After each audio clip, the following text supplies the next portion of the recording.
আলহামদুলিল্লাহ, আল্লাহর অশেষ মেহেরবানি, সকল প্রশংসা সৃষ্টিকর্তার। আমরা আমাদের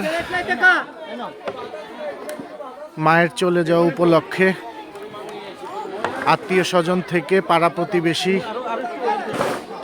ফকির মিসকিন থেকে শুরু করে সবাই, গ্রামবাসী যারা আছে সবাইকে কিছু একবেলা রিজিকে যা আছে সেটাই খাওয়ানোর চেষ্টা করেছি এবং আমরা হাতে হাতে ধরে সবাইকে পরিবেশন করার চেষ্টা করছি।